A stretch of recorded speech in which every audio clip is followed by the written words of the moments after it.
What is significant about this particular launch? Hi, Emily. Yeah, that's exactly right. This particular launch is exciting for a few reasons. One, it carried two of the test satellites for their new mega constellation.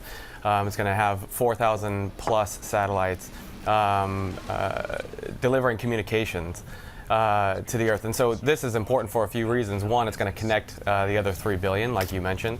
It's going to give people options to their current cable providers. And most importantly, SpaceX is still going to Mars. So this is going to be a key piece in their financial architecture that's going to get them there. Talking about this effort to bring internet access, fast internet access to the farthest corners of the world, this is something that other, internet entrepreneurs haven't shied away from, like Mark Zuckerberg with internet.org. Google has Project Loon. How is what Elon Musk is doing different? Satellites provide an alternative and a way to deliver these communication services that go beyond the UAV-based and balloon-based things that we've seen previously. So typically, these communication satellites are in geostationary orbit. That's very high up over a particular point on Earth. These 4,000 satellites are going to be much closer to the Earth.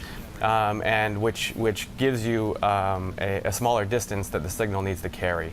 And so this is going to be incredibly fast broadband connection to the farthest reaches of the planet, on par with new communications innovations coming online like 5G. Each of these launches, also there are new learnings and progress when it comes to rocket reusability. What did we see happen here today?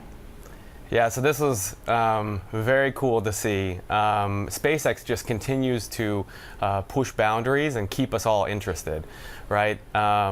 Even in the shuttle and Apollo years, we saw viewership start to fall off, and it's because people really want to see what's coming next. What progress are we making? What are we doing next? And SpaceX just continues to push the envelope. Today, the fairings that shield the payload, the satellites, came back to Earth, and they attempted to catch them with a giant net on a boat. And while they missed, they came really close, and it seems like they've got a good plan to catch them next time.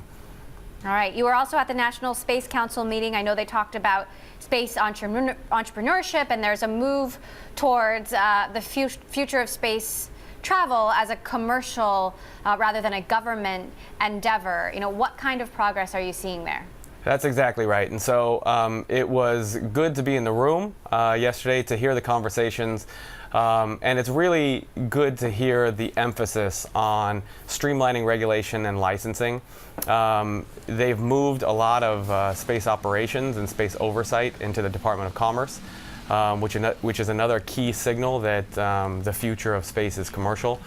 And yeah, I mean, the overarching focus in that meeting was really about space entrepreneurship and how the government can continue to partner with them as a customer of services rather than a benefactor or funding the development of new systems.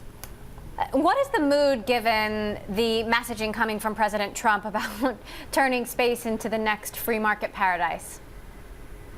Well, we're certainly all been working towards that for the last few years, so it's good to hear the government getting on board with that message. And I think the data is starting to back up the story here in a major way.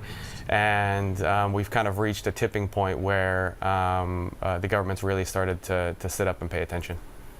And what are, we've talked about this in the past, but as space becomes more commercial, what are the sort of safety concerns, the regulatory concerns that you expect to see pop up? Well, there's a great one with the SpaceX launch today that we can talk about. I mean, they've got three key challenges. One is the FCC licenses for spectrum. It's a scarce resource, and how you send radio frequency down to Earth, and then how you bring this unprecedented amount of data back down to Earth. And then also, how do you navigate the ever increasingly crowded highways in space, right? Space is very big, but a lot of the key orbits are in demand. And so how do you monitor all these things? They provide a lot of opportunities for startups, and we're seeing startups addressing each one of these concerns with laser communications to bypass the radio frequency spectrum. New ground stations that are allowing you to steer them electronically. You can do them for much smaller and much less upfront cost. And in debris tracking, we're seeing companies come in and really do this in a way that we've never seen before and at a cost point that we've never seen before, being able to track 2-centimeter objects and really give us a lot more situational awareness in space.